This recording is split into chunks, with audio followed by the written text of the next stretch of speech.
तो चलिए 11th वालों, मैंने फर्स्ट और सेकंड चैप्टर जैसा आपको कंप्लीट करवा के रखा है, जो कि प्रीति अरोड़ा की एडिशन से हो गया ना उसका, ठीक है। तो एनसीईआरटी का, तो आज हम करने वाले हैं क्लास 11th का चैप्टर खत्म। एक वीडियो में तो हो नहीं पाएगा, बहुत बड़ा चैप्टर है ये, तो मैं इसके पार्ट्स लाऊंगा कुछ। आज आपको मैं सिंपल, बहुत ही इजी लैंग्वेज में बताने वाला हूँ कि क्या है इस चैप्टर में। सीधी भाषा में कहूँ तो मैं बिल्कुल आपको इंट्रोडक्शन दूंगा इस चैप्टर का कि इस चैप्टर में एक्चुअली में है क्या, ये चैप्टर एक्चुअली में आपको पढ़ाया जा रहा है, ठीक है। तो आइए जल्दी शुरू करते हैं। मैंने यहाँ पर देखो इतने सारे टॉपिक्स हैं इस चैप्टर में, मैंने ब्लैक बोर्ड पर भी नहीं पढ़ रहे हैं, ठीक है। ये अभी मैं सोचो मैं ये सब अभी पढ़ाऊँगा, अभी मैं बताया आपको बस ये पढ़ाने वाला हूँ आज, इंट्रोडक्शन टू पाइथन। क्योंकि अगर एक बार आइडिया लग जाता है ना कि चैप्टर है किस बारे में, क्या बताने वाले हैं इस चैप्टर में, तो चैप्टर समझना थोड़ा इजी हो जाता है। तो मैं आपको पूरा शुरू से लेकर बताने वाला हूँ कि इस चैप्टर में है क्या, ठीक है। देखो इस चैप्टर का नाम है computational thinking and getting started with Python. जितना बड़ा नाम है उतना ही बड़ा चैप्टर है, ठीक है। तो इजी भी है, ठीक है। तो कंप्यूटेशनल थिंकिंग होती क्या है? कंप्यूटेशनल थिंकिंग होती है जो अपन को जो प्रॉब्लम रहती है उसको समझने में आसानी दे, ठीक है, समझ रहे हो। इंग्लिश में मैं ऐसा लिख के आना, देखो it allows us to develop it allows us to understand what it is and develop the possible solutions, यूं, ठीक है। ये लिख के आना है ना, समझ गया ना ये क्या होता है कंप्यूटेशनल थिंकिंग। एक और इसी लैंग्वेज में बताऊं तो इसका बहुत ही साधारण में बता रहा हूँ मैं। कंप्यूटेशनल थिंकिंग वो रहता है जो भी कोई प्रॉब्लम में आ रही है अपन, ठीक है, उसको समझने में अपन को मदद करता है। समझ गए ना, बहुत आसान था नहीं। कंप्यूटेशनल थिंकिंग का मीनिंग ये था इसमें, okay. And getting started with Python, इसमें देखो गेटिंग स्टार्टेड विद पाइथन लिखा है, ये मतलब है इसका पाइथन के साथ शुरू करने वाले अपन। तो पाइथन एक्चुअली में है क्या? इंट्रोडक्शन मैंने दो वीडियो इंट्रोडक्शन की बताई है, एक स्टैंडर्ड और एक थोड़ी सी बेसिक टाइप में। आप जो भी प्रेफर करना चाहो दोनों आपको मिल जाएंगी। देखो स्टैंडर्ड वाली में है ना, वो 10th क्लास की है, इंट्रोडक्शन टू पाइथन। उसमें बिल्कुल आपको सब पता है, मैंने वेरिएबल्स, डाटा टाइप्स, सब कुछ जो भी पाइथन में बेसिक रहता है ना वो सब। पाइथन किसने डेवलप किया था, अभी यहाँ पे बताना बैठूंगा इतना सब, तो कम से कम 24 मिनट की वीडियो हो जाएगी। तो क्योंकि इंट्रोडक्शन टू पाइथन कि मैंने 24 मिनट की एक वीडियो बता के रखी है और उसमें पूरा इंट्रोडक्शन दिया है, लिंक डिस्क्रिप्शन में है दोनों की। आपको अगर बेसिक देखनी हो तो बेसिक में मिल जाएगी, है ना। पूरा इंट्रोडक्शन टू पाइथन मैंने आपको बता के रखा है, तो इसमें मैं बताऊंगा नहीं कि क्या रहेगा गेटिंग स्टार्टेड बाय पाइथन में। तो देखो इसके बाद एक टॉपिक आता है इसका 3.1 में, ठीक है। 3.2 से यहाँ से टॉपिक चालू होंगे अपने, वो भी मैं आपको पार्ट्स में लाऊंगा। आज मैं आपको बहुत ही बेसिक सी छोटी सी वीडियो में पूरा इंट्रोडक्शन टू प्रॉब्लम सॉल्विंग बता देता हूँ, ठीक है। इससे आपको एक आइडिया हो जाएगा और इन सब के टॉपिक का मैं आपको एक आइडिया दे देता हूँ कि जनरली इनमें है क्या, ठीक है। तो मैं प्रेफर करूँगा कि आप पूरी वीडियो की देखें और उम्मीद भी करूँगा।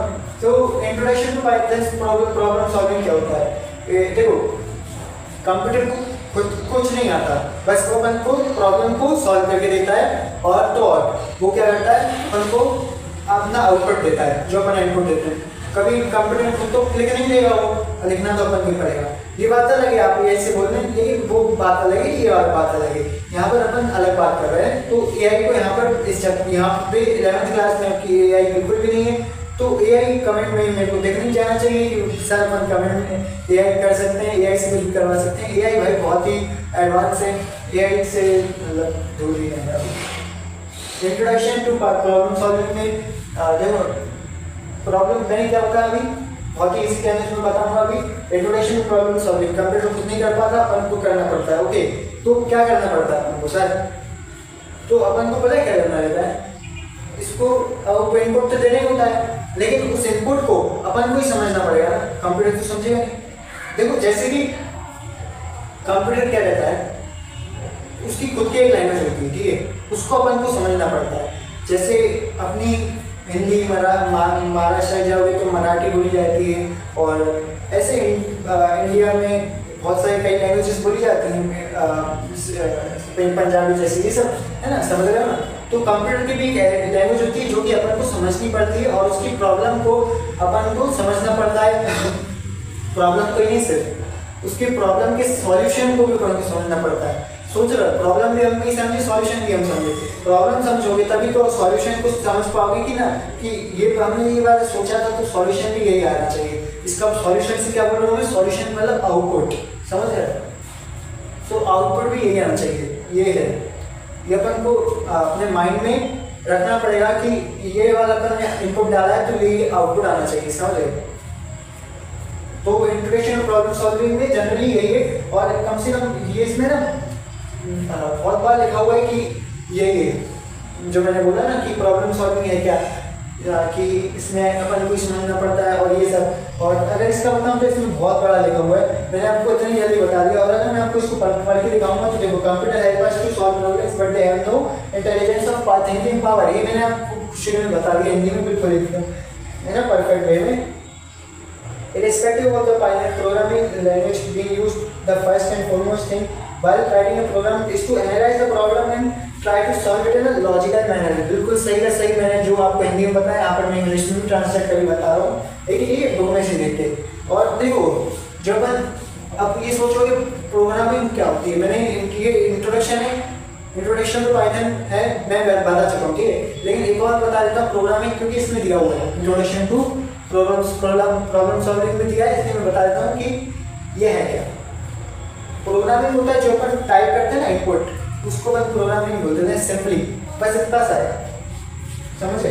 The process of writing a program is called programming. Okay, first when we write a program we need to first verify the understand the problem as well as its solution. जैसा कि मैंने आपको बताया कि अपन को पहले प्रॉब्लम भी समझना पड़ेगा और सॉल्यूशन भी, क्योंकि ये ना ये नहीं समझेंगे तो अपन को पता ही नहीं होगा कि क्या करना है, अदरवाइज वो अपन को समझ में नहीं आएगा। ये ऐसे कह सकते हैं, समझ गए? बस यही था। और अपन को ना जो कॉन्सेप्ट रहते हैं ना इस सेंसर के, वो अपन को सीक्वेंस वाइज ही चलना पड़ेगा। ऐसा नहीं है कि ये आप कोई प्रोग्राम लिख रहे हो तो आपने कहीं का भी प्रोग्राम का कोड किसी में भी डाल दिया तो वो अपन को सिंटैक्स एरर देगा, तो बहुत जगह देंगे, लेकिन लिखा हुआ तो बताना पड़ेगा। ये देखो, अब चलते हैं इसकी तरफ। ये बहुत कम टॉपिक है, ये आपकी पूरी बुक के नहीं है, ये मैं कल पार्ट पढ़ाऊंगा इसका, पूरी जो ये टॉपिक्स दिख रहे हैं तो इसको कवर करवाऊंगा। फिर आपको ना और भी इस वीडियोस पार्ट्स में दूंगा, ठीक है? Steps for problem solving analyse, ये सब है क्या? ये ना, ये देखो इसमें ना टॉपिक्स के अंदर टॉपिक्स दी हुई, ये टॉपिक नंबर 1, ठीक है? ये टॉपिक नंबर 1 था, सॉरी, ये टॉपिक नंबर 2 कह सकते हैं, ये 3.1 था, समझ गए? ये 3.2 से दूसरा टॉपिक चालू हुआ, स्टेप्स फॉर प्रॉब्लम सॉल्विंग। अभी जब मैंने बताया ना कि अपन प्रॉब्लम सॉल्विंग क्यों करते हैं, तो उसकी स्टेप्स दी हैं कि अपन प्रॉब्लम सॉल्विंग को कैसे कर सकते हैं। स्टेप्स हैं कुछ, एनालाइजिंग अ प्रॉब्लम। अब एनालाइज कैसे करते हैं, ये तो बहुत इसके अंदर इजी है, तो मैं अभी बिल्कुल नहीं बताऊंगा आपको एनालाइज कैसे किया जा सकता है अपन को, बिल्कुल लॉजिकल थिंकिंग से ऐसे, ठीक है? समझ रहे? अभी मत समझो, कल समझते हैं अपन इसको। और मैंने आपको लिंक डिस्क्रिप्शन मिल जाएगी इसके फर्स्ट और सेकंड चैप्टर की, क्योंकि सेकंड चैप्टर नंबर सिस्टम है तो वो यूट्यूब पे अच्छा कोई समझा नहीं पाएगा, और समझाएगा तो आपको डाउट भी होगी तो आप उसको कमेंट में लिखोगे, लेकिन मैं आपको रिप्लाई नहीं करूँगा, मैं जरूर करूँगा, आपके डाउट्स जरूर मैं क्लियर करूँगा। आप मेरे को इंस्टाग्राम पे भी डीएम कर सकते हैं, अगर कोई डाउट रहता है तो रियांश तनवानी मेरी इंस्टाग्राम की आईडी है, जरूर जाके हम मेरे को डाउट पूछ सकते हैं, मेरे से डाउट पूछ सकते हैं। Analysing a problem, developing an algorithm. देखो, अगर मेरी राइटिंग समझ में नहीं आती तो मैं पहले ही बता दूँ, आप है ना, मैं जब पढ़ता हूँ आप अपनी, अगर आपके पास बुक ना हो तो आप अपनी नोट्स में इसको लिख लेना, ठीक है? क्योंकि मेरी राइटिंग थोड़ी ऐसी आती है, पता नहीं क्यों। डेवलपिंग एन एल्गोरिथम, कोडिंग 3.23 या ये आप देख लेना, 3.24 3.24 तक आया, टेस्टिंग एंड डिजाइनिंग, ठीक है? ये सब है ना, पता है क्या है? ये एक टॉपिक है, टॉपिक के अंदर एक और टॉपिक 3.21, 3.22, 3.23, 3.24 ये इसकी स्टेप्स हैं प्रॉब्लम सॉल्विंग की। फिर आता है 3.3 एक और टॉपिक एल्गोरिथम। इसमें भी टॉपिक के अंदर टॉपिक हम मिल जाएंगे आपको। 3.31 नीड फॉर एल्गोरिथम ऐसा है, ठीक है। अब एल्गोरिथम क्या है? एल्गोरिथम अब मैं शुरुआत में बताने का, बाद में बहुत बड़ा वीडियो चलेगी तो, ठीक है। माइक क्यों बंद हो गया? ठीक है। नीड फिर फ्लो चार्ट्स। अब फ्लो चार्ट्स क्या होते हैं? देखो अब आ जाएगा, सही है, ठीक है। फ्लो चार्ट्स क्या होते हैं? अब वो भी समझना पड़ेगा, ठीक है। ये भी चौथा टॉपिक इसमें आ गया। अब इसके अंदर भी आएगा टॉपिक के अंदर टॉपिक विजुअल रिप्रेजेंटेशन। अब इसका वो है ना, देखो विजुअल रिप्रेजेंटेशन फ्लो चार्ट का कल मैं आपको बना के दिखा दूंगा, ठीक है। स्यूडो कोड ये शायद है ना, पता है कहीं पे डिलीट हो चुका है, तो ये वाली वीडियो जब मैं ये पढ़ाऊंगा तो, लेकिन और अगर आपके सिलेबस में ना हो तो आप स्किप कर सकते हो। आप अपने स्कूल टीचर से पूछना कि स्यूडो कोड है कि नहीं, और जिस भी स्कूल में ना हो तो वो पार्ट भले पढ़ देना, पढ़ने में क्या जाता है, या फिर वो पार्ट 10-20 सेकंड 40 सेकंड स्किप कर देना, ठीक है। 3.5 topic what is computational thinking. Computational thinking क्या होता है? अब कंप्यूटेशनल थिंकिंग वो रहती है जो कॉम्प्लेक्स प्रॉब्लम से रहती है। ये बहुत लंबा टॉपिक होता है, अभी इसको पूरा नहीं पढ़ा पाऊंगा। देखो अभी वीडियो इतनी लंबी हो गई होगी। फिर देखो एक और टॉपिक आता है, छठवां topic 3.6 components of computational thinking. फिर इसके अंदर एक और टॉपिक 3.61। ऐसे बहुत सारे टॉपिक है भाई। 3.61, 3.6.2 ये ना अब कंपोनेंट्स चलेंगे इसके, अभी स्टेप चलेंगे, अब कंपोनेंट्स चलेंगे, डिकम्पोजिशन, पैटर्न्स रिकॉग्नाइजेशन, ऐसे बहुत सारे टॉपिक है। अभी पता है ये मैंने पता कहाँ तक लिखा हुआ, ये किसकी है? प्रीति अरोड़ा के एडिशन से की। विजुअल रिप्रेजेंटेशन बोल रहा हूँ ना, ये है विजुअल रिप्रेजेंटेशन। अब आप कैमरे में उल्टा दिख रहा होगा, लेकिन कल मैं बना के दिखाऊंगा। स्यूडो कोड मेरी भाई मैं जब पढ़ता था तब तो डिलीटेड था, ठीक है। तो मैंने लेकिन तो भी पढ़ा है। तो देखो मैंने अभी तक पता है कहाँ तक लिखा है,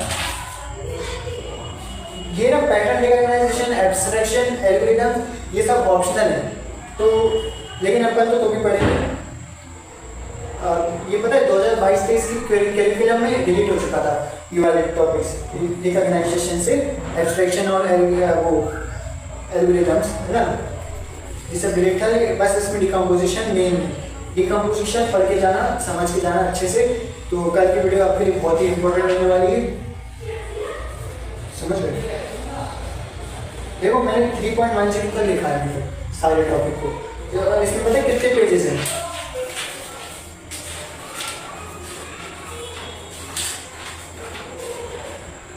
कम से कम 11 पेजेस, 21 पेज है, 21 पेज का चैप्टर है, और 11 पेजेस के टॉपिक अभी तो मैंने लिखे ही नहीं, सोच रहा है। इसका मतलब टॉपिक इतना मैं भूल रहा हूँ, चैप्टर बहुत बड़ा है, 21 पेज का चैप्टर भी है। तो उम्मीद करता हूँ कोई वीडियो अच्छी लगेगी। इंट्रोडक्शन के साथ बहुत ही अच्छा लिखा हुआ। यूट्यूब पे भी आप सर्च कर लो, भले ऐसा कोई भी पढ़ा नहीं पाएगा, और ऐसी बिल्कुल आप जो ढूंढ रहे थे वीडियो वो आपको मिल चुकी है, मुझे पता है। और जो आप चैनल ढूंढ रहे हो वो भी मेरे ख्याल से बेस्ट चैनल है, क्योंकि हम लोग यहाँ पर 9 से लेकर 11 तक कंप्यूटर कोर्स और सब कुछ पढ़ाते हैं, चाहे वो हैकिंग के बारे में भी हो और सिक्योरिटी के बारे में, साइबर सिक्योरिटी और सब के बारे में बताता हूँ मैं सब कुछ। चाहे वो भाई मैं मोटिवेशन भी देता हूँ इसी चैनल पे, वो भी आप चेक कर सकते हो। पूरी मेरी प्लेलिस्ट बनी हुई है और जाके देख सकते हो आप। और मैं फिर मतलब इसकी बैटरी हो गई यार, और उम्मीद करता हूँ कि आप चैनल को सब्सक्राइब भी करेंगे। तो चलते हैं गाइस, थैंक यू। तो पिछली वीडियो में मैंने आपको इस chapter 3 class 11 computational thinking and getting started with Python का इंट्रोडक्शन दिया था कि ये है क्या एक्चुअली में। तो आज हम इसके कुछ 3-4-5 टॉपिक कवर करने वाले हैं। टॉपिक के अंदर जो टॉपिक रहते हैं उनको मिला के, ठीक है। जैसे कि हमने 3.1 टॉपिक को कवर किया, इंट्रोडक्शन को, ठीक है। अब हम शुरू करने वाले 3.2 से पूरा, ठीक है। तो आज मैं आपको बताऊंगा। इसके बाद आता है स्टेप्स फॉर प्रॉब्लम सॉल्विंग। इसको भी अपन एकदम विस्तार से समझेंगे और समझाऊंगा मैं बहुत इजी लैंग्वेज में। यहाँ पे सब आपको इजी लैंग्वेज में मिलेगा। मैं ऐसा नहीं कि टफ लैंग्वेज में जो बुक की है वैसे बताऊँ, उसमें बुक में टफ लैंग्वेज दी है, मैं आपको बहुत इजी लैंग्वेज में और सिंपल वर्ड्स में और कीवर्ड्स में बताऊंगा, ठीक है, समझ रहे, जो कि समझने में बहुत इजी रहेगा। देखो steps for problem solving, analysing. देखो स्टेप्स फॉर प्रॉब्लम सॉल्विंग में 4 स्टेप्स रहती हैं, ठीक है। Analysing a problem, developing an algorithm, coding, testing and debugging. अब ये है क्या एक्चुअली, स्टेप्स अपन क्यों कर रहे हैं, ये क्या है, प्रॉब्लम सॉल्विंग की स्टेप्स क्यों पढ़ रहे हैं अपन। ये देखो जो भी अपनी, जैसे मैंने एग्जाम्पल ले, मैं इसी में एग्जाम्पल के थ्रू समझाता हूँ। जैसे अपने डेली लाइफ में जैसे प्रॉब्लम्स वगैरह रहती हैं, वैसे यहाँ पर उसको सॉल्व, जैसे अपन को सॉल्व करने के लिए एक सीक्वेंस के साथ चलना पड़ता है, एक थिंकिंग, लॉजिकल थिंकिंग के साथ चलना पड़ता है, और बहुत सारी चीज़ें रहती हैं जो उसको सुधारने में मदद करती हैं, हेल्प करती हैं, समझ गए। तो इसमें वैसे ही कुछ है, अपन इसमें स्टेप्स जैसे फॉलो करते हैं, यहाँ पर भी अपन को कुछ स्टेप्स फॉलो करनी पड़ती हैं। जैसे यहाँ पर स्टेप्स और प्रॉब्लम सॉल्विंग लिखा है, ठीक है। इसमें क्या क्या कह सकती हैं, जैसे कि अपन कोई कोड लिखते हैं या फिर एल्गोरिथम बनाते हैं, कोई प्लान मतलब, है ना। तो उसमें प्रॉब्लम को कैसे सही करा जा सकता है, उसके लिए स्टेप्स हैं, समझ गए।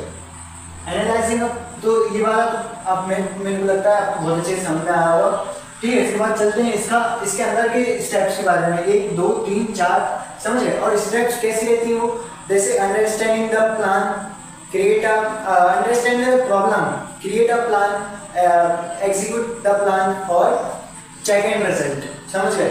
ऐसी इसमें स्टेप्स रहती हैं कुछ। फिर इसके अंदर आते हैं analysing the problem, developing algorithm, coding, testing and debugging, ठीक है। ये 4 हैं बस बहुत ही इजी लैंग्वेज में। अब ये ध्यान से देखना क्या है एनालाइजिंग अ प्रॉब्लम। जैसे एनालाइज क्या होता है, एनालाइज मतलब किसी भी चीज़ को परखना, बहुत अच्छे से जांचना, बिल्कुल लॉजिकल तरीके से, है ना। वैसा ही कुछ यहाँ पर है। एल्गोरिथम, एनालाइजिंग अ प्रॉब्लम, जब अपन को कोई प्रॉब्लम पता ही नहीं है कि ये प्रॉब्लम है क्या, तो अपन को समझने में प्रॉब्लम आएगी ना। तो उस प्रॉब्लम को बहुत ही विस्तार से अपन को जांचना है इस वाली स्टेप में, समझ गए, यूँ। और फिर उसको अपन ने जांच लिया, अब अपन को पता लग गया कि प्रॉब्लम एक्चुअली में है क्या। उसके फिर अपन को प्रॉब्लम पता चली एक्चुअली में क्या थी, ठीक है। अब अपन उसके लिए ना कुछ कर सकते हैं, तो जैसे प्लान बना सकते हैं उसको सही करने के लिए। फिर एनालाइज का प्रॉब्लम हो गया। फिर इसके बाद क्या करेंगे, अपन प्लान बनाएंगे, डेवलपिंग एन एल्गोरिथम, उसको सही करने के लिए जैसे कि मैंने अभी बोला, एक प्लान बनाना पड़ेगा अपन को। एल्गोरिथम मतलब प्लान करेंगे अपन यहाँ पर इजी लैंग्वेज में। तो डेवलप अपन ने एल्गोरिथम दिया, ठीक है, समझ गए। डेवलपिंग एल्गोरिथम, इसमें पता है बहुत ही, जैसे अपन इसमें सीक्वेंस में चलते हैं। जैसे एक एग्जांपल के साथ समझाऊं, जैसे अपन कुकिंग करते हैं सिंपली, ठीक है, कोई डिश बना रहे हैं, तो उसमें अपन सीक्वेंस के हिसाब से और सही मात्रा में और एकदम लॉजिकल थिंकिंग के साथ मसाले या फिर जो भी रहता है वो अपन ऐसा नाप के डालते हैं। यहाँ पर भी सेम बिल्कुल वैसा ही कुछ डेवलपिंग एल्गोरिथम में भी अपन को बिल्कुल समझ के चलना है। और जैसे अपन को प्रॉब्लम समझ में आई ना, अब उसको ना, उसके लिए अपन को सॉल्यूशन ढूंढना है। और इसमें समझ गए, उस प्लान बनाना है जिससे सही कहूँ, ठीक है। एक बार प्लान बन गया, आपको पूरा काम सॉर्टेड है, एल्गोरिथम बन गई, सॉर्टेड है सब काम, ठीक है। फिर है ना, देखो कोडिंग क्या होता है। कोडिंग बहुत लोगों को, आज मैं आपको बहुत ही क्लैरिफाई कर दूंगा कोडिंग होता क्या है एक्चुअली में। तो कोडिंग एक्चुअली देखो, एल्गोरिथम बन गया अपना, अब एल्गोरिथम को कौन एग्जीक्यूट करेगा, वो कंप्यूटर लैंग्वेज ही कर पाएगी। अपन कोई हिंदी मराठी में तो नहीं लिख देंगे उसको, तो कंप्यूटर की लैंग्वेज कोडिंग में आ जाती है। तो कंप्यूटर की लैंग्वेज जैसे बहुत सारी कंप्यूटर लैंग्वेजेस है ना, जैसे Python, C++, Java, HTML, R, Python, R programming, ऐसे बहुत सारी है, MS है ना। तो वैसे ही कोडिंग अपन किसी भी लैंग्वेज में लिखकर उस एल्गोरिथम को बता सकते हैं कि क्या हमारा प्लान है, क्या प्रॉब्लम है। तो वो अपन कंप्यूटर में लिखेंगे, वो अपन को रिजल्ट देगा, कोडिंग यही कहती है, सिंपली यही रहती है, समझ गए। और क्लैरिफाई करूँ तो अपने बुक के हिसाब से डिफरेंट टाइप ये लिखा है, it is actually important to record details of the coding, वही है जो मैंने बोला ना, बिल्कुल सही है ना। और सॉल्यूशन अपन को देता है रिजल्ट, आउटपुट, जो डिजायर्ड आउटपुट होता है। बिल्कुल मैं यहाँ पर इंग्लिश में के टफ वर्ड्स में लिखा था, मैंने 1 मिनट में समझा दिया, इजी लैंग्वेज में, समझ गए, इजी था ना। कोडिंग क्या होता है एक और बताता हूँ। कोडिंग वो रहता है जो आपकी इनपुट रहता है उसको आउटपुट में कन्वर्ट करता है, चाहे वो कोई सी प्रोग्रामिंग लैंग्वेज हो, वो कन्वर्ट करता है, उसको कोडिंग कहते हैं, जो आपको आउटपुट देता है, समझिए। और इसके बाद चौथी स्टेप आती है टेस्टिंग एंड डिबगिंग। आपने कोडिंग में लिख दिया, ठीक है, अब उसको आप रन तो करोगे ना, जैसे पाइथन में F5 से रन करते हो, वैसे किसी भी प्रोग्रामिंग लैंग्वेज पे रन तो करोगे ना, है ना। फिर रन करके टेस्टिंग एंड डिबगिंग, फिर टेस्ट करोगे उसकी कि अपन को ये डिजायर्ड आउटपुट दे रहा है या नहीं दे रहा, और अगर नहीं देता है तो वो डिबग करना पड़ेगा, मतलब वापस शुरू करना पड़ेगा, मतलब उसके जो रहता है सिंटैक्स या फिर एरर, उसको अपन को सही करना पड़ेगा डिबगिंग के थ्रू। और टेस्ट किया, टेस्ट अगर अपन ने सही उसका कोड दिया है ना और अपना प्रोग्राम सही है तो वो अपन को अपना डिजायर्ड आउटपुट दे देगा और एकदम लिमिटेड एक्सपेक्टेड टाइम है, ठीक है। और अगर नहीं देता है, रॉन्ग आउटपुट देता है या फिर एरर देता है, सिंटैक्स ऐसे कुछ भी, है ना, तो अपन को फिर से लिखना पड़ेगा और इस बार अपन को फिर प्लान बनाना पड़ेगा कि क्या, और फिर लॉजिकल थिंकिंग लगानी पड़ेगी कि क्या थी हमारी मिस्टेक या फिर क्यों आया एरर ऐसा।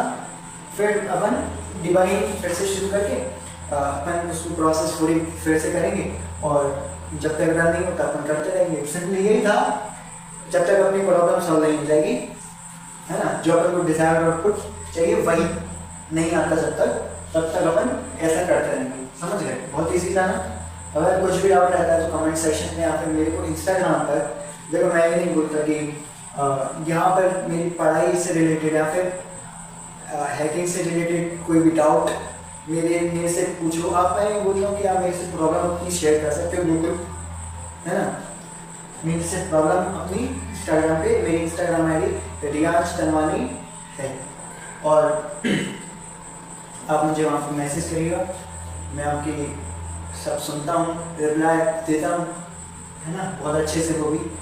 और मैं यही बोल दूँ कि आप मेरे सब्सक्राइबर कभी नहीं है, आप मेरी यूट्यूब फैमिली है। तो ये समझ में आ गया और मेरे को लगता है ये पूरी स्टेप्स और अपना यहाँ पर मस्ती मजाक में एक टॉपिक कंप्लीट हो गया, है ना। एक टॉपिक हमने पहले किया था कंप्लीट इंट्रोडक्शन में, और आज हमने करा एक और topic cover, steps for problem solving, जो कि बहुत ही इजी वे में मैंने समझाया है, बहुत ही इजी लैंग्वेजेस में।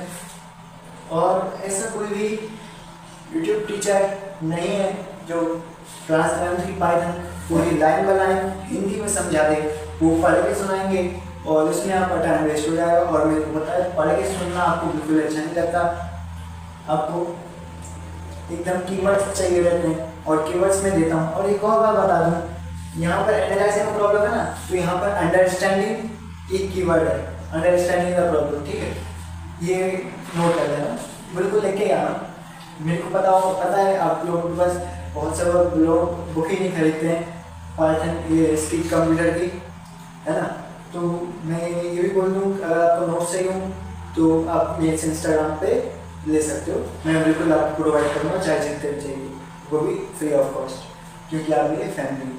तो ये आ गया, बिल्कुल समझ में आया, कुछ भी डाउट नहीं होगा, मुझे पता है। और हो भी इंस्टाग्राम या फिर कमेंट्स खुला हुआ है, बिल्कुल आप कमेंट कीजिए या फिर मुझे मैसेज करिए। इसके बाद हम है ना पहले से आप शुरू करेंगे एक थर्ड टॉपिक 3.3 जिसका नाम एल्गोरिथम है, फिर algorithm need for algorithm flow, इसके फिर फ्लो चार्ट्स भी हैं, और विजुअल रिप्रेजेंटेशन ऑफ इसकी होगी एल्गोरिथम की ना। स्यूडो कोड मैंने जैसा कि आपको बताया था पिछली वीडियो में कि स्यूडो कोड शायद से डिलीट हो गया है या फिर किसी के में होगा स्कूल में, मुझे नहीं पता, मैं तो पढ़ा दूँ तो भी, ठीक है। और ये बहुत सारे टॉपिक्स हैं, ये तो पूरे लिखे नहीं मैंने, ये वाले मैं साथ लिख दूँगा। और ऐसे ही हम वीडियो शॉर्ट में बनाते जाएंगे और इस चैप्टर को कंप्लीट करते चलेंगे।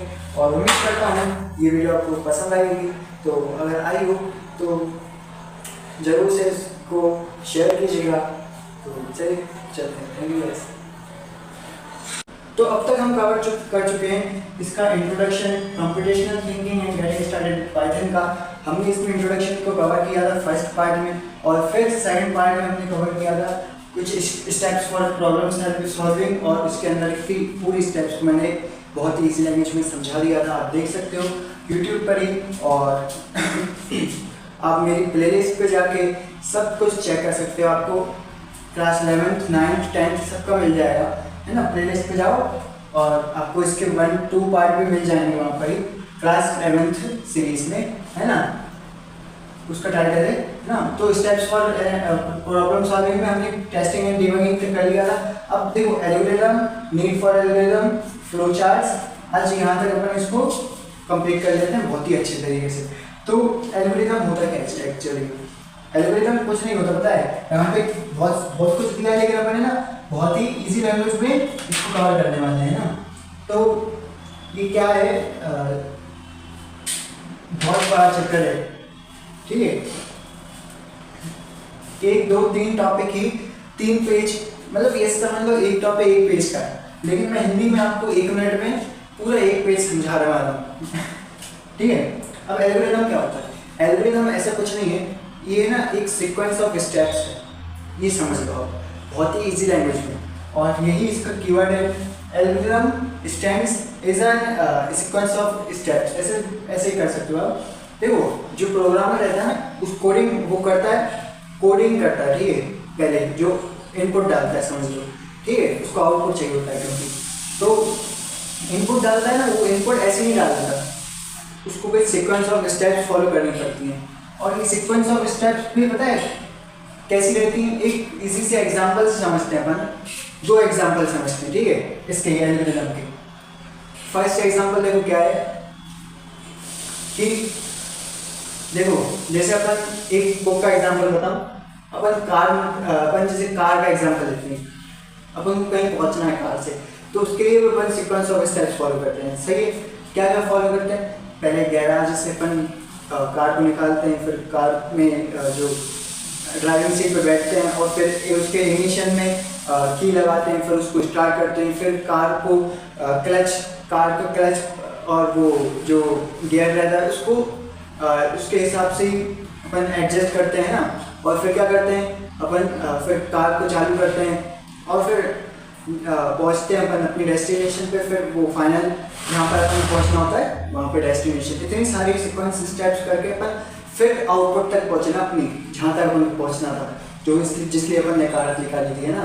ये वैसे ही इसका एल्गोरिथम का काम है, ठीक है। अब ये तो अपन ने एक बहुत ही बेसिक एग्जाम्पल समझा है। अब इसका एक स्टैंडर्ड एग्जाम्पल भी दिया आपके बुक में, जिसको कहते हैं, जिसको ये देखो आप ना अगले पेज पे 3.4 पे जाओगे ना तो आपको मिलेगा। तो इसका स्टैंडर्ड एग्जांपल है जीसीडी, ग्रेटर कॉमन डिवीजर। जो ऐसे अपन 2 नंबर लेने वाले हैं अभी यहाँ पर, और उसमें से जो भी कॉमन होगा ना, ग्रेटेस्ट नंबर, जो 2 नंबर में से जो डिविजेबल हो, है ना, एक साथ एक साइड, तो उसको बोलते हैं जीसीडी।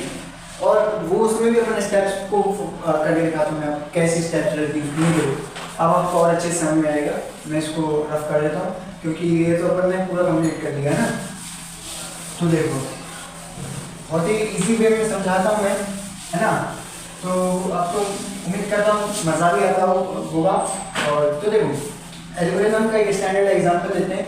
आपकी बुक में दिया है 45 नंबर और 54 नंबर, 54 ही दिया है शायद, है ना, हाँ 54।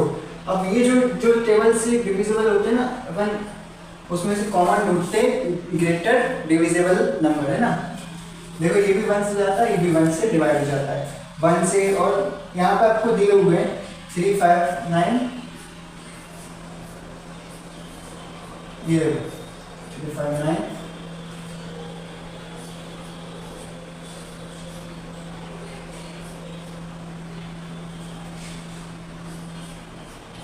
ये देखा, ये 3 से भी जाता है, 5 से भी जाता है, डिविजिबल डिवाइड हो जाता है, ठीक है।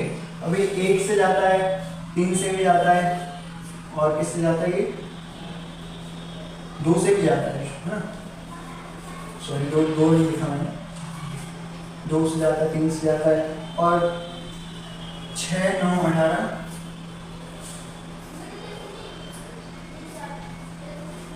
यहाँ पर अपन को जीसीडी ढूंढना पड़ेगा इनमें, इन सारे नंबर में से, ठीक है। और लास्ट में खुद की टेबल पे देखो हमने क्या किया, ये जब तक खुद की टेबल में नहीं आ रहा उधर उतने नंबर ले लिए अपन ने, ठीक है, एग्जाम्पल के लिए, और 54 तक, ठीक है। अब इनमें जो भी सबसे बड़ा नंबर होगा ना वो अपन देखते हैं। ये अपन इतना सब क्यों कर रहे हैं, क्योंकि अपन को एक नंबर चाहिए जो कि इन दोनों नंबर से डिवाइड हो जाए और दोनों में कॉमन हो और दोनों में बड़ा हो, ठीक है। सबसे तो इनमें सबसे बड़ा क्या दिख रहा है, जो कि कॉमन हो, है ना, यही दिखेगा, यही दिख रहा है, क्या दिख रहा है, 529, सबसे बड़ा नंबर से स्टार्ट करते हैं, 54 है नहीं, 727 है नहीं, 49 कुछ नहीं, ठीक है। तो ये देख रहा है अपन को 9 देख रहा है, अपन ने इस सीक्वेंस ऑफ स्टेप फॉलो किया बस इस दो नंबर को फाइंड करने के लिए। इसको कहते हैं जीसीडी, जीसीडी का full form greater common division, ठीक है। ये एक एल्गोरिथम है, ठीक है, समझ गए ना। अब एल्गोरिथम में उम्मीद करता हूँ बहुत अच्छे से आपको समझ में आया होगा। मैंने बहुत ही बेसिक एग्जांपल और स्टैंडर्ड एग्जांपल के साथ समझा दिया आपको, जो कि आपके बुक में ही था, लेकिन वो बहुत ही कठिन भाषा में दिया हुआ था। और कठिन भाषा में तो नहीं, लेकिन ऐसा दिया था कि बहुत सारा एक ही बार रिपीट कर देते हैं उसमें, ठीक है, पढ़ने का मैं मजा नहीं आता था। तो देखो फिर एल्गोरिथम अपना पूरा कंप्लीट हुआ। अब नीड क्या है एल्गोरिथम की, भाई यही तो नीड है कि सीक्वेंस ऑफ वे में चलना है हमको, है ना। तो इसमें बहुत कम डेट, एक पेज का पूरा दिया हुआ है ना। तो नीड फॉर एल्गोरिथम क्या है, देखो वो जो एक प्रोग्रामर रहता है वो कंप्यूटर को इंस्ट्रक्ट करता है, जैसे कंप्यूटर को इंस्ट्रक्ट करता है, जैसे प्रोग्राम डाल के, है ना, इनपुट देता है ना, तो उसको ही इंस्ट्रक्शन कहते हैं, जो देता है आउटपुट सही होता है। क्योंकि तो वो प्रोग्रामर है ना ऐसे ही नहीं रहते थे, ऐसे कुछ भी नहीं डाल देता, उसको एक रोड में तैयार करना पड़ता है, पता है, एक एल्गोरिथम तैयार करनी पड़ती है उसको। रोड में कुछ नहीं है, एक रोड में मतलब रोड में पे ना एल्गोरिथम ही है, समझ रहे। तो उसको है ना अपने जो वो रहता है आउटपुट, उसको लेने के लिए एक एल्गोरिथम की जरूरत पड़ती है। तो बहुत ही इजी था ये कि नीड फॉर एल्गोरिथम है क्या, तो कोई भी पूछे क्या है तो बोलते हैं ना कि हमको जो आउटपुट चाहिए रहता है, तो उसके लिए हमें एक रोड मैप फॉलो करना पड़ता है, उसको कहते हैं नीड फॉर एल्गोरिथम, उसकी इसलिए जरूरत पड़ती है अपन को, है ना, सिंपल। और अब देखो फ्लो चार्ट्स क्या होते हैं। नीड फॉर एल्गोरिथम मैं उम्मीद करता हूँ समझ में आया होगा। और नीड फॉर एल्गोरिथम ये भी सीक्वेंस पता कैसे रहती है, इनके दो कैरेक्टर हैं। Character of a good algorithm, while writing an algorithm it is required to clarify the following, ठीक है। अब इन दोनों को पढ़ लेते हैं, ये अभी फ्लो चार्ट में नहीं चलते हैं, दो हैं, आप अपनी बुक में चेक कर सकते हो, जैसे precision, uniqueness, finiteness, input output, okay. ये कैरेक्टर, ये गुड एल्गोरिथम के कैरेक्टर, ठीक है। अब प्रिसिशन क्या होता है, स्टेप्स आर प्रिसाइजली स्टेटेड और डिफाइंड। इसमें अपन को जो एल्गोरिथम है उसको बहुत ही अच्छे से समझाना पड़ता है। यूनिक, हमारा जो एल्गोरिथम है वो यूनिक होना चाहिए, आइडिया बोलो आप, आइडिया। और फाइनाइटनेस, एल्गोरिथम स्टेप्स ये ना एक फाइनाइट नंबर के बाद जाके रुक जाता है, तो उसको फाइनाइटनेस से बोलते हैं। Input output, the algorithm receives some out input और the algorithm produces some output, ये बहुत ही सिंपल। फिर while writing an algorithm it is required to clearly identify the following: the input to be taken from the user, processing or computation to perform to get the desired result, the output desired by the user। समझ गए, ये भी easy है, input लेता है अपन से, ठीक है।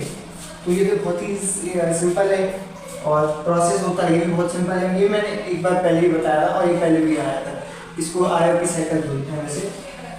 है ना, फिर आउटपुट आ जाएगा प्रोसेस होके।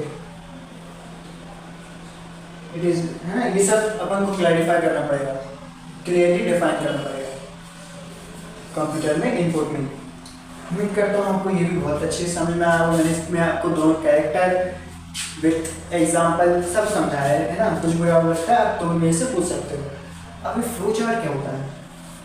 फ्लो चार्ट तो होता है बहुत आसान है और ये आता ही आता है पेपर में। तो फ्लो चार्ट क्या रहता है, देखो मैं एक बार इरेज करके आपको बताता हूँ।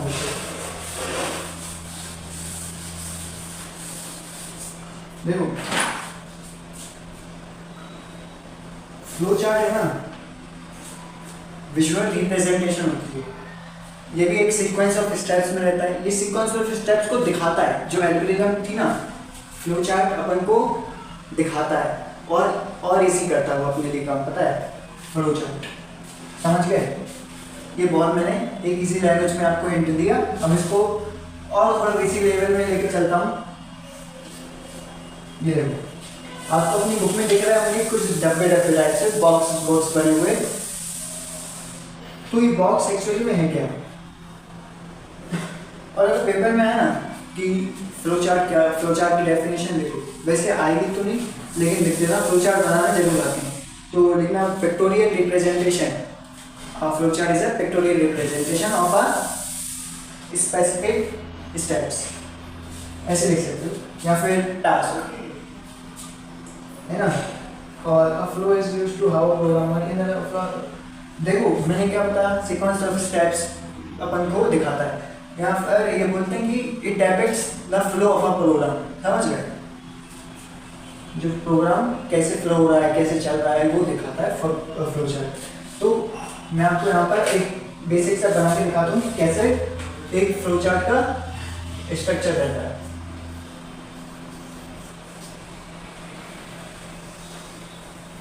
स्टार्ट, देखो बिल्कुल ये ना स्टार्टिंग पॉइंट रहता है। तो स्टार्ट पॉइंट को ऐसे सर्कल करके लिखना पड़ता है। स्टार्ट इसमें भी दिया हुआ बुक में, स्टार्ट बाय ओवल शेप। समझ गए?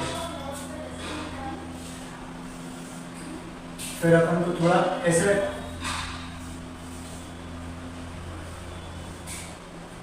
पैरेललोग्राम बना के अपन को इसमें ना इनपुट वैल्यूज देनी पड़ती हैं, जैसे कि जैसे ऐसे, समझ गए? ये वैल्यूज रहती है इसके अंदर कुछ ऐसे, इस टाइप की नहीं, अपन जो भी डालना चाहें वैल्यूज वैसे, जैसे बी अपन को जो भी वैल्यू असाइन करनी हो उसमें इसमें कर सकते हैं। और फिर एक रेक्टेंगल बना के इसमें भी प्रोसेसिंग के लिए काम आता है हमारा थर्ड वाला बॉक्स। प्रोसेसिंग कैसे, मतलब एग्जांपल के साथ बताता हूँ। जैसे मैंने ऊपर बताया ना, वैसे ही इसका भी रहता है, लेकिन थोड़ा सा अलग। एवरेज इक्वल टू E+3, कि अपन को क्या इनको डिवाइड करना है कि क्या करना है, वैसा। ये एक एग्जांपल के साथ बता रही है आपको, ठीक है। और इसके बाद क्या रहती है स्टेप, ये बता रहा मैं, एक एग्जांपल दे रहा हूँ आपको, ठीक है। अब अपन इसको, जब हमको रिजल्ट चाहिए वो इस वाले बॉक्स में है कि आउटपुट क्या चाहिए, प्रिंट एवरेज, जैसे कि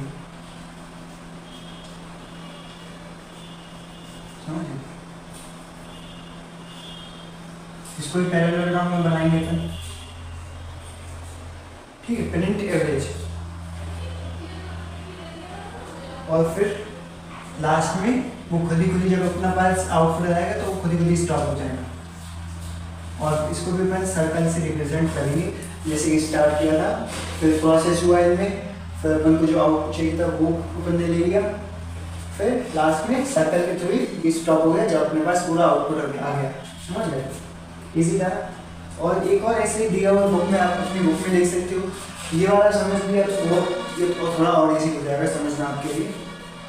तो आज के लिए बस इतना ही मेरे ख्याल से, कि और मैं आपको ये समझ में आया होगा अच्छे से।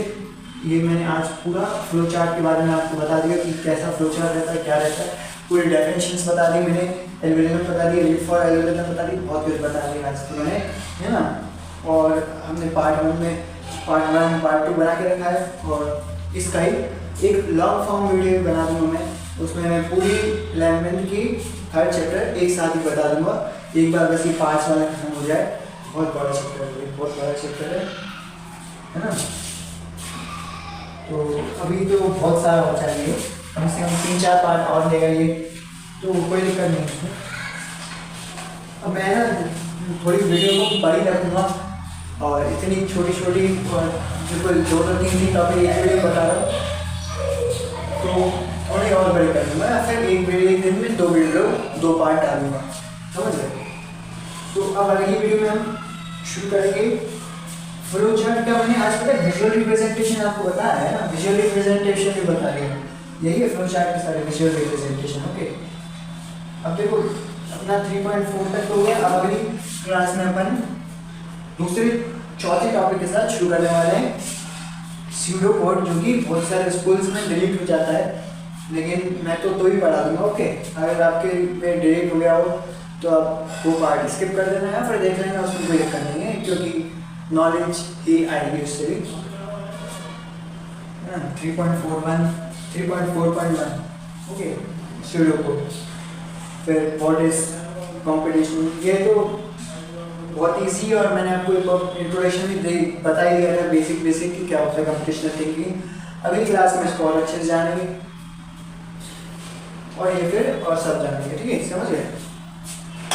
तो आई होप कि आपको वीडियो अच्छी लगी होगी। तो हम चलते हैं, मिलते हैं नेक्स्ट पॉइंट में जल्दी। तो तब तक के लिए बाय।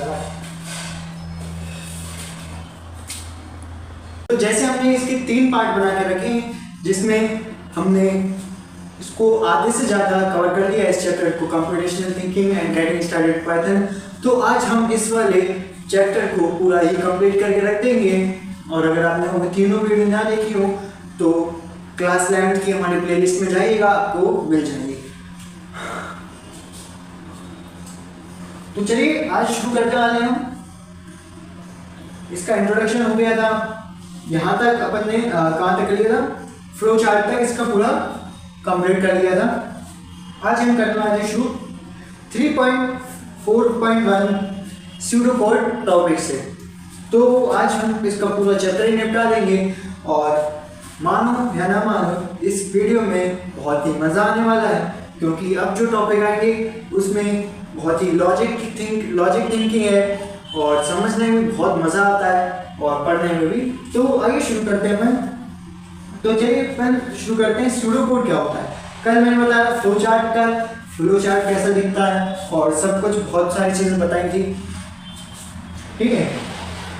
अब स्यूडो कोड होता है, देखो स्यूडो कोड एक ऐसी चीज़ है जो स्टेप बाय स्टेप चलती है, ठीक है। स्टेप बाय स्टेप इसके प्लान के थ्रू चलती है। और ये पता है, कोई भी अपन जैसे एक इंग्लिश अपन एग्जाम्पल लेते हैं, एक इंग्लिश लैंग्वेज रहती है, ठीक है, अपन उसमें कोड लिखते हैं, और इसमें कोई भी ऐसे मेन कोडिंग नहीं लगती, जैसे पाइथन, C++, ऐसी वाली भी नहीं, बिल्कुल ही नॉर्मली लैंग्वेजेस जैसे उसमें अपन कोड लिखते हैं, समझ गए। और ये बहुत ही इजी है स्यूडो कोड, ये वैसे इसलिए डिलीट करवा दिया क्योंकि ये इतना मेन नहीं है, बहुत से स्कूल्स में डिलीटेड है, और जो जिसमें नहीं है वो ध्यान से सुनिए क्या है ये स्यूडो कोड ऐसा कुछ भी नहीं है, ये एक स्टेप बाय स्टेप प्लान है, ऐसा समझ लेना, ठीक है। और ये ना बिल्कुल स्टेप बाय स्टेप में चलता है, जैसे कि आपकी बुक में एग्जांपल्स दिए कुछ, क्या एग्जांपल्स हैं, एक बार आप ये दिया है मेरी पे 3.7 में, ठीक है। यहाँ पर एक मेगा फोन कॉल का स्टेप बाय स्टेप दिया है कि ये बहुत बेसिक एग्जांपल है दोनों, ठीक है। और एक दिया है सेंडिंग मैन टू मून, देखो कितने बेसिक एग्जांपल है, मैं बोल रहा हूँ ना। देखो किसी को फोन लगाना हो, आप खुद सोच के देखो आपको क्या करना होगा। पहले अपना लॉक खोलना पड़ेगा, फिर आपको फोन लॉक जो रहता है उसको प्रेस करके उसका नंबर फाइंड करके उसको कॉल लगाओगे, ऐसा रहता है ना सिंपली। इतना सारा अपन ने इनपुट किया पहले, क्यों, बस आउटपुट के लिए। आउटपुट क्या था, एक फ़ोन कॉल लगाना था, समझ गए। और यही रहता है स्यूडो कोड में बेसिकली।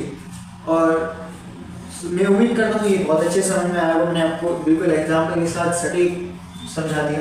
और कुछ भी एक ऐसे, हाँ स्यूडो कोड का एडवांटेजेस कभी कभी पूछ लेता है, इसमें नहीं दिए लेकिन मैं आपको अपनी तरफ से बताता हूँ। एडवांटेज क्या रहती है, अब अपनी लॉजिक थिंकिंग लगाओ इसमें। एडवांटेजेस क्या हो सकते हैं, बिल्कुल सही सोचा आपने। ये अपनी कोई सी बेसिक लैंग्वेज में अपन कोड लिख सकते हैं, ठीक है, और अपनी लॉजिकल थिंकिंग में बेस रहता है ये, ठीक है। और जो अपनी कोड रहते हैं उसको सिंप्लीफाई करता है। और तीन मैंने एडवांटेजेस बता दिए। वैसे पूछेंगे तो नहीं, लेकिन कभी कभी पूछ ले, हो सकता है बाय चांस, क्योंकि ये कॉम्पिटेंसी बेस्ड में पूछ लेते हैं कभी कभी। स्यूडो कोड एडवांटेजेस ये है, ठीक है। और लिमिटेशंस पूछ ले तो लिमिटेशंस आप लॉजिकली थिंकिंग लगा के मुझे कमेंट्स में बताओगे क्या क्या हो सकती है। जनरली अपन कोड कभी कभी गलत लिख देते हैं अपने थिंकिंग से। मैं अपनी लॉजिकल थिंकिंग से बता रहा हूँ, आप अपनी लॉजिकल थिंकिंग से बता सकते हो कि हम जो अपने मन से कोड लिखते हैं वो कभी कभी क्या पता सही हो, आउटपुट सही आए, ऐसे है ना, सही है ना। ये था स्यूडो कोड के बारे में। और फिर मैं व्हाट इज कंप्यूटेशनल थिंकिंग, जैसा कि इस चैप्टर का नाम कंप्यूटेशनल थिंकिंग है और मैंने आपको इंट्रोडक्शन में फर्स्ट पार्ट में पूरा कंप्यूटेशनल थिंकिंग के बारे में बताया था कि क्या होता है। तो आज मैं इसको शॉर्ट वे में बताता हूँ कि कंप्यूटेशनल थिंकिंग होता क्या है। Computational thinking step by step plan है, ये समझ लो। और क्या रहता है इसमें, step by step upon code लिखते हैं, एक भी सीक्वेंस ना इधर का उधर कर सकते हैं, समझ गए। और कंप्यूटेशनल थिंकिंग एक्चुअली में आपको कोई एग्जांपल दिया है, एग्जांपल्स इतने सारे दिए हैं।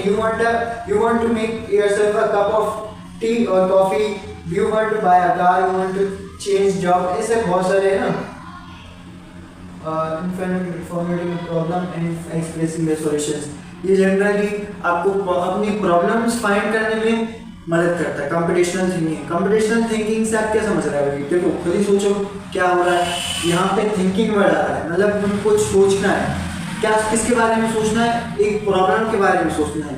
अगर हमको प्रॉब्लम ही नहीं पता कि कैसे सॉल्व होनी है, अपनी कॉम्पिटेंसी थिंकिंग लगा के उस प्रॉब्लम को सॉल्व करने की टेक्निक्स ढूंढनी है पहले तो, ठीक है। फिर कोड लिख के उसको सॉल्यूशन निकालना है उसका, समझ गए। बहुत ईजी था। मैंने आप इसका पूरा, अगर फर्स्ट पार्ट नहीं देखा हो तो आप देख सकते हो। अब यहाँ पर इसको मैं पढ़ाने बैठाऊंगा, मतलब बताने बताऊंगा तो 10 मिनट लग जाएंगे, क्योंकि फर्स्ट पार्ट में मैंने इंट्रोडक्शन इतने अच्छे से दिया है इसका, यहाँ पे अब बताने का कोई मतलब नहीं है। उम्मीद करता हूँ आपने देखी होगी, है ना। और फिर क्या होता है कंपोनेंट्स, इसके देखो कंप्यूटेशनल थिंकिंग मैंने क्या बताया, ये प्रॉब्लम्स को फाइंड करने के लिए होता है, ठीक है। तो अब इसके कुछ स्टेप्स रहती हैं प्रॉब्लम सॉल्व करने के लिए। आपको क्या क्या स्टेप्स रहती हैं, जैसे इसको बोलते हैं कंपोनेंट्स ऑफ कंप्यूटेशनल थिंकिंग, ठीक है। इसके कुछ कंपोनेंट्स रहते हैं, यहाँ पर 2 कंपोनेंट्स मैंने लिखे हैं, डिकम्पोजिशन, पैटर्न रिकॉग्निशन, और इसके 2 और होते हैं एब्स्ट्रैक्शन और क्या रहता है, एल्गोरिथम। एल्गोरिथम में मैंने बता के रखा है, कल की क्लास में बताया था एल्गोरिथम क्या होता है। आज की क्लास में भी मैं बेसिक बता दूंगा मैं आपको, ठीक है। देखो ये चैप्टर खत्म होने वाला है बहुत ही जल्दी। अब डिकम्पोजिशन क्या होता है, डिकम्पोजिशन से वर्ड से समझ में आ रहा है कि ये स्मॉल पार्ट्स में टुकड़े कर देता है। डिकम्पोजिशन का मीनिंग यही रहता है ना, स्टेप ये टुकड़ों में बांट देता है वर्ड को, ठीक है। और फिर उनको समझने में इजी हो जाता है, तो उसके कह देते हैं हम डिकम्पोजिशन। बहुत ही इजी लैंग्वेज में, वहाँ पे एक पेज का पता नहीं क्या क्या लिख दिया है मैंने, लेकिन मैंने आपको बहुत ही इजी में बता दिया। देखो कितना सब लिखा हुआ है, एग्जाम्पल आप जरूर पढ़ देना इसका डिकम्पोजिशन का। जैसे यहाँ पर एक मैथमेटिकल कैलकुलेशन का फॉर्मूले का दिया हुआ है आपको एग्जाम्पल, b² फिर 4ac b² minus 4ac root b² minus 4ac minus b plus minus root b² minus 4ac 2a। 6th step में आ रहा है 2a। 7th में x1 equal to minus b plus root b² minus 4ac upon 2a। 8th step repeat for x2 equal to minus b minus root b² minus 4ac upon 2a। Easy था ना, ये कुछ भी नहीं इसमें। इन्हें देखो एक इतनी बड़ी जो कैलकुलेशन थी उसको टुकड़ों में बांट कर आपको इजी में बता दिया कि कैसे ये फॉर्मूला बना हुआ है, समझ गए। इजी था, ये वाला फॉर्मूला आप लर्न कर लेना, आ सकता है। जैसे x equal to minus B plus minus root B square minus 4ac/2 है, ये एक मैथमेटिकल फॉर्मूला है ना, उसको ये अपन इन्हें टुकड़ों में बता दिया कि कैसे बनाए, तो ये अपन को समझने में बहुत ईजी हो गया है ना। तो यही रहता है डिकम्पोजिशन। फिर आता है पैटर्न रिकॉग्निशन। पैटर्न रिकॉग्निशन से अपन को क्या समझ में आ रहा है कि बहुत ईजी से आ रहा है, कैसे कैसे सवाल है। पैटर्न लिखा हुआ है यहाँ पर, मतलब पैटर्न के बेसिस पे अपन को प्रॉब्लम समझने में ये हेल्प करता है, सिंपली बहुत आसान है, समझ गए। अब पैटर्न रिकॉग्निशन ये नहीं लिखा इसमें, और भी बहुत कुछ लिखा है देखो। और ये ना एक बहुत ही लॉजिकल थिंकिंग पे ही बेस्ड रहता है, मतलब बहुत ही तुमको क्लैरिफाई करने का काम करता है। जैसे बहुत सारे लोगोस हैं, या फिर एक चीज़ और बताऊँ, एक बहुत बेसिक सा एग्जांपल कैट का लेते हैं। आप बहुत सारी कैट डिफरेंट टाइप की होती हैं, उनको अपन कैसे समझ पाते हैं? उनके पैटर्न के बेसिस पर, उनकी टेल का किसी की लॉन्ग है, किसी की शॉर्ट है, किसी की आइस ब्लू है या ब्राउन, देखो सब फिशेस खाती हैं, सब मीट खाती हैं, ठीक है, फिशेस, तो सॉरी कैट्स, ठीक है। तो अब अपन उनको कैसे पहचानते हैं? खाते तो वो लोग सेम, उनको पहचानेंगे अपन उनके पैटर्न पे कि ये ब्राउन है, ब्लैक है, कलर पे, आइस कलर पे, ईयर्स पे, ईयर कलर पे, ऐसे पहचान लेते हैं अपन, है ना। तो वही पैटर्न रिकॉग्निशन का मतलब भी पहचानना होता है। तो उम्मीद करता हूँ ये भी आपको समझ में आया होगा, है ना। एब्स्ट्रैक्शन क्या होता है? एब्स्ट्रैक्शन वर्ड से समझ में आ रहा है, किसी भी चीज़ को हटाना। एब्स्ट्रैक्शन का मतलब ही हटाना होता है। अब वो किसको हटाना होता है? जो भी बेकार की इंफॉर्मेशन रहती है, और मेन इंफॉर्मेशन जो रहती है उसको निकालना बेकार के इंफॉर्मेशन से, समझ गए? बहुत ईजी है। रिमूविंग समथिंग बेकार, क्या बोलते बेकार को? कमेंट में बताओ। यहाँ पे लिखा हुआ इरिलेवेंट इंफॉर्मेशन, ठीक है। इरिलेवेंट, ये वर्ड याद कर लेना, ये बहुत ही की वर्ड है, समझ गए? Irrelevant information. अब और कुछ वो वर्ड याद नहीं आ रहा, एक इंग्लिश वर्ड में बेकार को एक और चीज़ बोलते हैं। ये कंप्यूटर में ही नहीं चलता कि आप अपने मन से भी कोई इंग्लिश वर्ड में लिखे आओ। देखो यहाँ पर इरिलेवेंट लिखा है, समझ गए?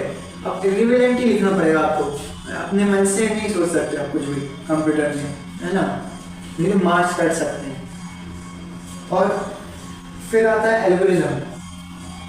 एल्गोरिज्म मैंने कल ही बताया है कि क्या होता है, बहुत बेसिक में बताऊंगा भाई क्या होता है।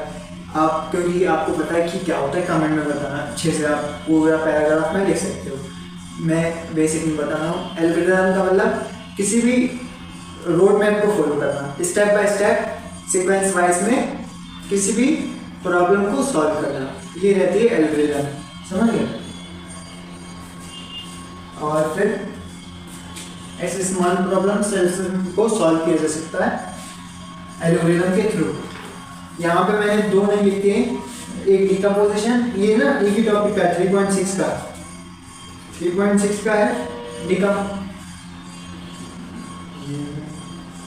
कंपोनेंट्स ऑफ ये ना कंपोनेंट्स ऑफ कंप्यूटेशनल थिंकिंग। इसके अंदर 3.6.1, 3.6.2, 3.6.3 में एब्स्ट्रैक्शन है, और 3.6.4 में एल्गोरिथम है, ठीक है। आप अपनी बुक में चेक कर सकते हो, मैं यहाँ पे स्पेस कम है तो मैं यहाँ पे बस टॉपिक के नंबर डाल रहा हूँ ना। और पता है यहाँ पे ना आपको स्टार देखने मिलेंगे आपकी बुक में, ऐसा कुछ। डिकम्पोजिशन के बाद तीनों पे स्टार लगे हैं, वो क्यों लगे? क्योंकि 2022 और 2023 के करिकुलम से रिमूव हो चुके थे, समझ गए? तो ये हो सकता है कि इतने मेन ना हो और आपके चांस आने के चांसेस भी कम रहते हैं, ठीक है। अब इसके बाद पता है क्या हो रहा है? अब मैंने एल्गोरिथम तक आपको पूरा समझा दिया कि क्या है, और एल्गोरिथम पता है फ्लो चार्ट में रहती है। अब फ्लो चार्ट मैंने कल बताया था, ये बना हुआ है फ्लो चार्ट, कुछ इस टाइप का दिखता है। और आपने फ्लो चार्ट की वीडियो ना देखे तो वो आप जरूर से पार्ट 3 देखना, आपको पूरा समझ में आ जाएगा। और मैंने कल बहुत इजी लैंग्वेज में बताया था कि फ्लोचार्ट कैसे बनता है, कैसा रहता है, कैसे उसका स्ट्रक्चर तैयार किया जा सकता है। इसके बाद आ रहा है पाइथन प्रोग्रामिंग लैंग्वेज, जैसा कि यहाँ पर लिखा हुआ है and getting started with Python. मतलब यहाँ पर अपन इंट्रोडक्शन से पढ़ने वाले हैं कि कैसे अपन पाइथन में सीख सकते हैं, ठीक है, पाइथन सीख सकते हैं। तो पाइथन ये देखो, ये स्नेक बना हुआ है, पाइथन स्नेक पे एक नाम रखा है इसने, ठीक है, कौन ये, ग्यूडो वेनड्रोसम। इसकी भी मैंने एक पूरी स्टैंडर्ड लैंग्वेज स्टैंडर्ड वीडियो बना के रखी है, जो कि बहुत ही इजी लैंग्वेज में बताई गई है मेरे थ्रू, है ना। वो आपको लिंक मैं डिस्क्रिप्शन में दे दूंगा, क्योंकि है ना अब मैं बार बार पढ़ाऊंगा, क्यों बार बार पढ़ाऊँ, क्योंकि है ना देखो पाइथन प्रोग्रामिंग लैंग्वेज क्या होती है, बच्चों वाली चीज़ें हैं, और features of Python, advantages of Python, ये सब मैं पढ़ा चुका हूँ। लिमिटेशंस में भी पढ़ा चुका हूँ। इंस्टॉलिंग पाइथन, इंस्टॉल कैसे करते हैं, interacting with Python, Python ideally मतलब पाइथन शेल, ये सब मैं पढ़ा चुका हूँ एक ही वीडियो में, है ना, जो कि क्लास 10 का वो है वीडियो चैप्टर, क्लास 10 का वो स्टैंडर्ड है थोड़ा, तो वो आप देख लेना, आपको समझ में आ जाएगा कि पाइथन से कैसे इंटरेक्ट कर सकते हैं, कैसे सीख सकते हैं, क्या किसने इन्वेंट किया था, बहुत कुछ ऐसी चीज़ें। कमांड लाइन इंटरेक्शन ये भी मैंने बताया है, ठीक है। तो जैसे Python editor window working in script, ये भी मैंने बहुत अच्छे से समझाया था उस वीडियो में, आपको लिंक डिस्क्रिप्शन में मिल जाएगी। अब उसकी स्टैंडर्ड वो उसकी है। एग्जिटिंग पाइथन कैसे करते हैं भाई, पाइथन कैसे अपन उसको एग्जिट कर सकते हैं, ये मैं अभी बता देता हूँ। In order to exit the Python command prompt press @Q you will exit, ठीक है, शॉर्टकट की, ये शॉर्टकट की है। और टाइप क्विट और ब्रैकेट और exit bracket built in function and press the enter key, बहुत इजी है, आगे समझाने की जरूरत नहीं मुझको लगता, ठीक है। क्या करना है, पाइथन को एग्जिट करना, किसको नहीं आएगा, खोलना या एग्जिट भी करना, समझ गए।